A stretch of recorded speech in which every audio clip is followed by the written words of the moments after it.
आज 26 मार्च 2022 इसमें हम लोग पंतनगर कृषि विश्वविद्यालय में हैं। यहाँ पे किसान मेला चल रहा है। मेले का आज तीसरा दिवस है। हम लोग सेंट्रल टेबल पे इस समय मौजूद हैं। यहाँ पे आप देखिए इधर किसानों का निःशुल्क ब्लड शुगर और ब्लड प्रेशर टेस्ट हो रहा है और इधर अगर आप देखेंगे तो हम लोग प्लांट प्रोटेक्शन के बारे में चर्चा कर रहे हैं।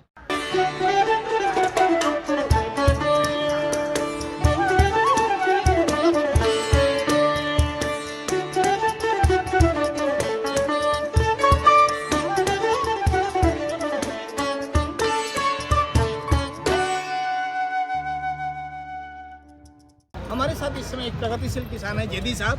आप हर साल पंतनगर आते हैं, थोड़ा अपने बारे में कुछ हमारे किसानों को परिचय दें। मैं सेतल से लगातार आता हूँ क्रिस्टल की स्टॉल पे और यहाँ से तकनीकी जानकारी ले जाता हूँ। इस बार डॉक्टर साहब मैं ये चाहता हूँ कि धान की जो है मॉडर्न तरीके से जो है अच्छी नर्सरी कैसे उगाया जाए। बहुत ही महत्वपूर्ण सवाल आपने किया है जेदी साहब। दरअसल क्या है कि धान की फसल को मैं भगवान कृष्ण कहता हूँ। ये पैदा कहीं हुए, इनकी परवरिश कहीं और हुई। तो अगर बचपन में जसोदा मैया इनकी परवरिश सही नहीं कर पाई होती तो शायद एक अंश का संहार नहीं कर पाते। तो नर्सरी अगर हम बढ़िया नहीं करेंगे तो हम किसी भी कीमत पर अच्छा पैदावार नहीं ले सकेंगे। मैं पिछले कुछ सालों से देख रहा हूँ ये तराई, उत्तर प्रदेश, उत्तराखंड, इधर पंजाब, हरियाणा में किसान धान की रोपाई कर दिया और तुरंत उसमें पत्ता लपेटक लग गया। तो क्या पत्ता लपेटक धान रोपाई के बाद लगा? ऐसा नहीं, वो नर्सरी में लगा हुआ था। तो मेरे कहने का मतलब है साहब कि नर्सरी का देखरेख करना बड़ा जरूरी है। तो मेरा कहने का मतलब यह है साहब कि हम नर्सरी को अच्छा बनाएं। नर्सरी से मेरे को क्या चाहिए? नर्सरी से मेरे को पौधा चाहिए। कैसा पौधा चाहिए? कीट रहित पौधा चाहिए, बीमारी रहित पौधा चाहिए। ऐसा पौधा चाहिए जिसकी जड़ें मजबूत ना हो और 25 दिन 30 दिन जितने दिन की वैरायटी हमें सिफारिश कर रही है उतने दिन की पौधा होना चाहिए। अब इस चीज़ को पाने के लिए हमें क्या करना है वो मैं आप लोगों को बता दूँ। तो मेरा पहला राय ये है कि साहब कि बीज बोएं, अनाज नहीं। मेरा दूसरा राय है बीज को शोधन करके बोएं। अब बीज जो बोना है वो कौन सा बीज लेना है? आपकी क्षेत्र की जो यूनिवर्सिटी है वो यूनिवर्सिटी जो बीज की सिफारिश कर रही है उसी बीज की बिजाई करें, सही समय पे बिजाई करें। बीज शोधन करने के लिए ट्राइकोडर्मा आता है और भी कई जैविक फफूंदीनाशक आता है। अपना केवी के वैज्ञानिक से आप उसके बारे में जानकारी लें।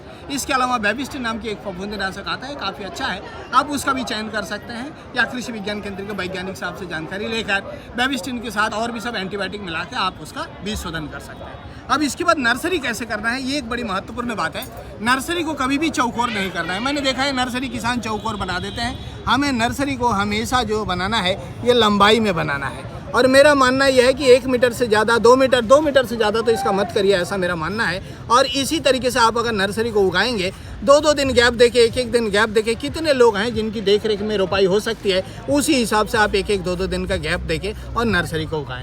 नर्सरी को ज़मीन के सतह से थोड़ा सा उठा के उगाएं। जैसे ये मेरा नर्सरी है तो नर्सरी को हम ज़मीन की सतह से उठा के करें और इसमें पानी हमेशा शाम को दें। इतना पानी दें जितना रात भर में पी जाए। दिन में रुका हुआ पानी नहीं होना चाहिए, पौधा खराब कर देगा। बिल्कुल सही है, बिल्कुल सही। क्योंकि देखिए आज कितना टेम्परेचर है, अगर नीचे पानी रुका हुआ रहेगा, हमारा नाजुक नन्हा बालक है, अगर वो इतनी गर्मी में रहेगा तो जाहिर सी बात है उसमें 10 तरह की बीमारी आएगी, पीलापन आएगा, फिर हम उसमें दवाई लगाते रहेंगे।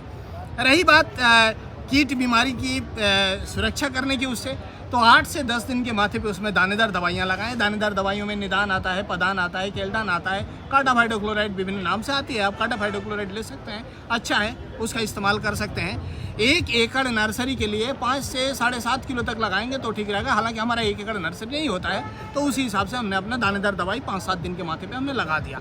इसके बाद पौध उखाड़ने से 5 दिन पहले कोई भी एक कीटनाशक, कोई भी एक फफूंदीनाशक का स्प्रे करें। कीटनाशक में आप ले सकते हैं मोनोक्रोटोफॉस ले सकते हैं, क्लोरोपाइरीफॉस आप ले सकते हैं, ट्राइजोफॉस ले सकते हैं, प्रोफेनोफॉस ले सकते हैं, कोई भी दवाई आप ले सकते हैं। मैं इसीलिए देना चाह रहा हूँ उसमें दवाई की हमारा पौध उखाड़ने से 5 दिन पहले मैंने स्प्रे इसलिए किया कि अगर कोई तितली आई, जैसे मैं आपको एक तितली दिखाता हूँ, देखिए अभी जिंदा है, ये गोब की सुंडी की तितली है।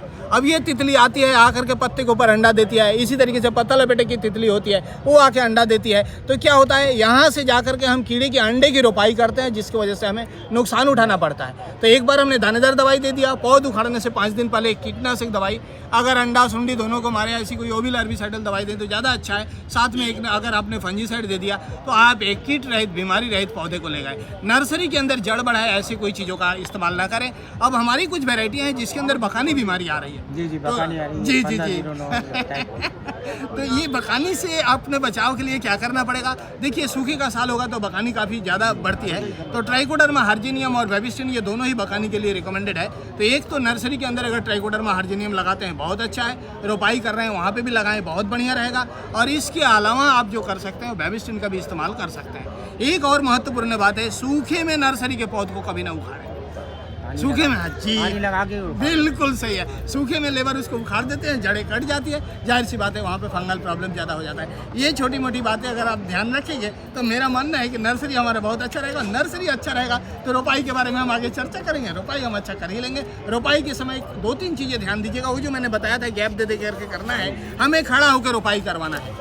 कैसे करवाना है हमें बताना है, जड़ और जड़ की गड़ाई करनी है। अगर गहरी गड़ाई कर देगा, पता चला ईंट भट्टे का लेबर है, ले आके इतना गाड़ दिया तो जाहिर सी बात है फुटेज नहीं होगा। ऊपर अगर रख दिया तो हवा में इकट्ठा हो जाएगा, जाहिर सी बात है हमारा धान अच्छा नहीं होगा। तो हमें लाइन बाय लाइन उचित दूरी पे रोपाई करनी है, नंबर 1।